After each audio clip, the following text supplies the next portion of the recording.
Hello to everyone, especially to the students who enrolled in College of Engineering, BS Maths, BS Physics, BS Chemistry, BS Stat, and BS Education Major Maths. And to those students that your courses were not mentioned in my vlog, as long as you enroll this subject, which is Integral Calculus for this semester, I would like you to invite to study with me today.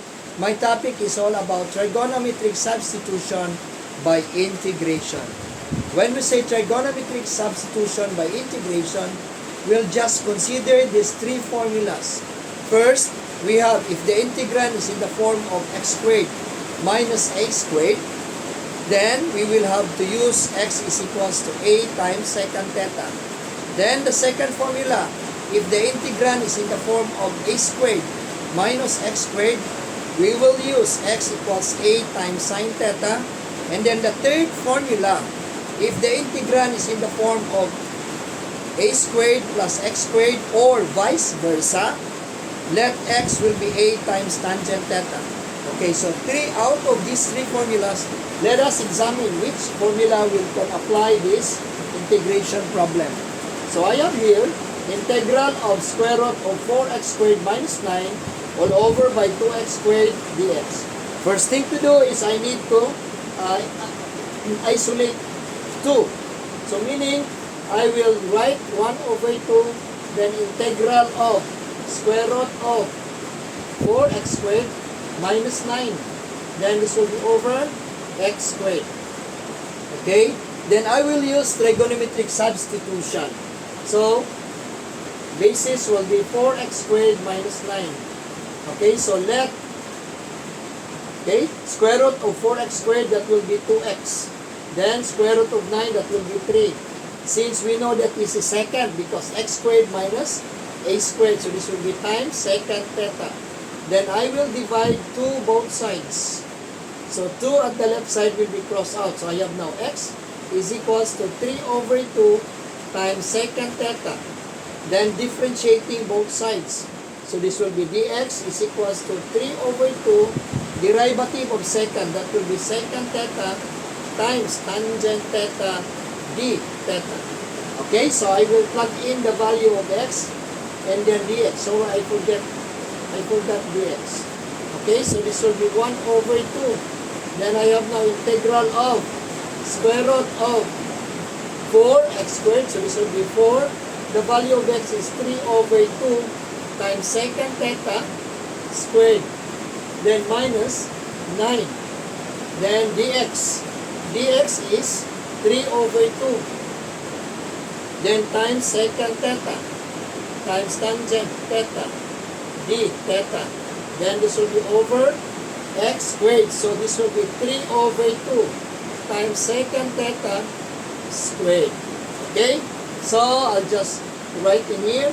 So integral of, no, I forgot 1/2. 1 over 2 first. Then square root of 4 times 3 squared, that will be 9 over 4. Then secant theta squared, that will be secant squared theta. Then minus 9. This will be minus 9. Then times 3 over 2. Then secant theta times secant theta times tangent theta d theta all over by 3 squared, that will be 9 over 4. Then this will be secant squared theta. Okay? This will be crossed out.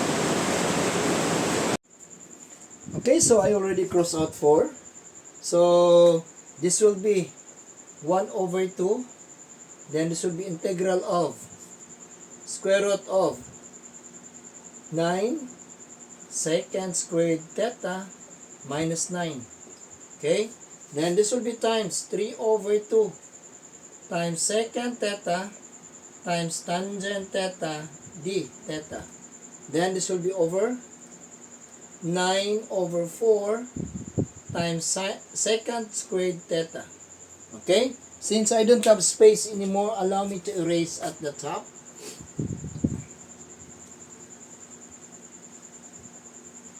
So I'll just move. I have now x is equals to 3 over 2 times secant theta, because I will use this one later. Okay? So,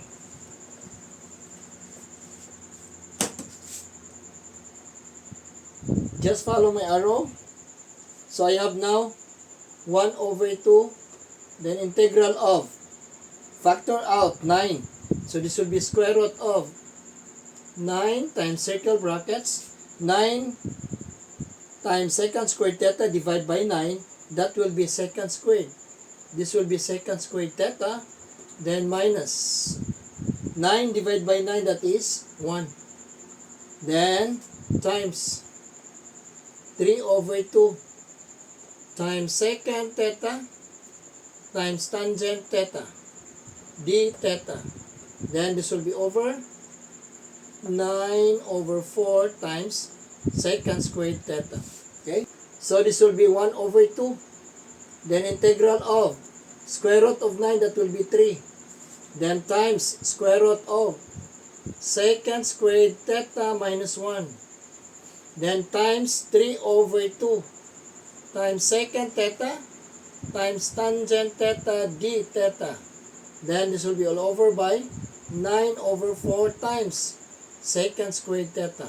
So I will cross secant theta. So I have now, so this will be 1 over 2. Then I have the integral of 3 times 3, that will be 9 over 2. Then I have now secant squared. So from our Pythagorean identities, we have sine squared theta is equals to secant squared theta. Then solving for tangent squared, so tangent squared theta is equals to secant squared minus 1. So meaning, this value in the radical is tangent squared theta. So this will be square root of tangent squared theta.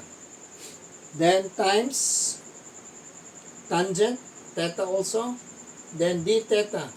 Then this will be over 9 over 4. Then I have secant theta. Okay? So allow me to erase this portion. So I will divide, this will be 1 over 2. Then I have the integral of 9 over 2 is divided by 9 over 4. So this will be, take the upside down of 9 over 4. So this will be 4 over 9. Then this will be square root of tangent squared theta times tangent theta d theta. Then this will be over secant theta. So this will be cross out 9. Then this will be divided by 2. This is 2. So I have now 1 over 2.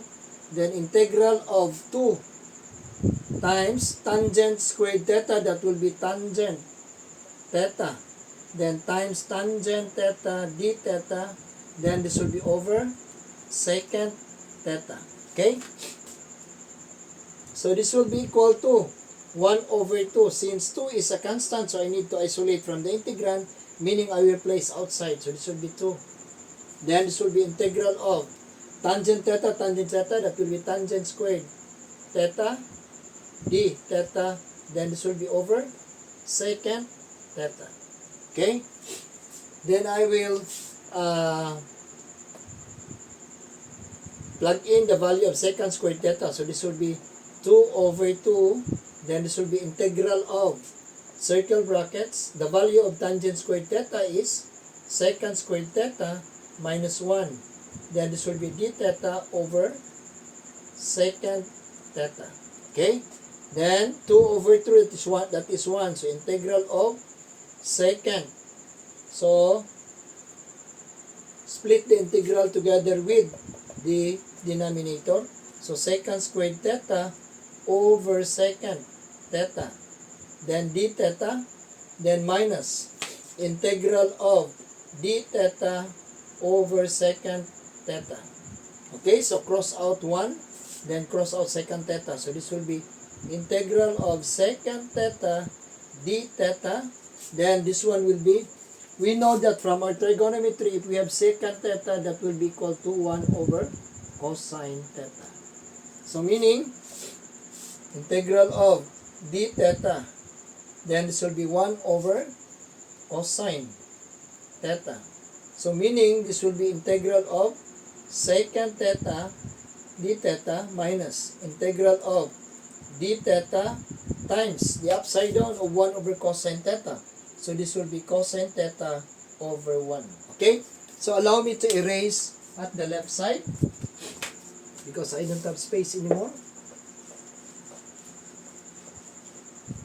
So I'll just write in here, so integral of secant theta d theta, then minus, okay, so cosine, this will be integral of cosine theta d theta.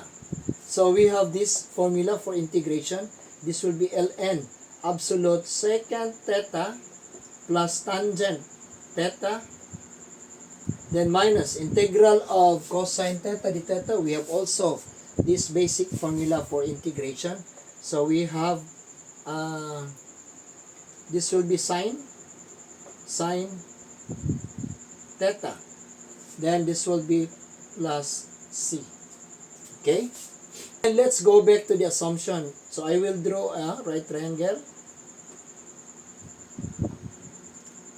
So this will be theta, then we have secant theta is equals to 2x over 3. Okay, so simplify the secant. This will be 1 over cosine theta, then this will be 2x over 3, then cross multiply. So I have now 2x times cosine theta is equals to 3, then divide both sides by 2x. So at the left side 2x will be crossed out, so I have now cosine theta is equals to 3 over 2x. So meaning the ratio of cosine is adjacent over hypotenuse. So this will be 2x, adjacent is 3. Then the opposite will be squared 2x, that will be 4x squared. Then squared 3, that will be minus 9. Okay? So the opposite is square root of 4x squared minus 9. Okay? So I need to plug in secant and then tangent. So allow me to erase this portion. Just follow the arrow. So this is dx. Okay? So ln secant, I have secant. Then I don't have tangent. So tangent will be, tangent theta will be square root of 4x squared minus 9. Then over 3. Then how about sine? Sine theta is equals to square root of 4x squared minus 9 over 2x. Okay? So I need cosine. I need sine theta. I need tangent. Then I need secant. Okay? Secant theta. So I have now ln absolute secant theta, that will be 2x over 3. This will be 2x over 3. Then plus tangent. Tangent is square root of 4x squared minus 9. Then this will be over 3. Absolute, right? Absolute. This is absolute. Okay? Then minus. This will be sine. Sine theta will be square root of 4x squared minus 9. Then this will be over 2x. Then this will be plus c. So to simplify with my final answer, this will be ln absolute 2x plus square root of 4x squared minus 9. Then this will be over 3. Common is 3. Okay? Then this will be minus square root of 4x squared minus 9. Then over 2x. Then this will be plus c. Okay? So I think this will be now my final answer of integral of square root of 4x squared minus 9 over 2x squared dx is equals to ln absolute 2x plus square root of 4x squared minus 9 over 3 minus square root of 4x squared minus 9 over 2x plus C. I think that's all. A friendly reminder, if you have questions regarding this matter, just leave your comment or comments in the comment section. Then, if you agree with me, please like and share, and do not forget to subscribe to my YouTube channel, Franz Mas TV. Thanks for watching.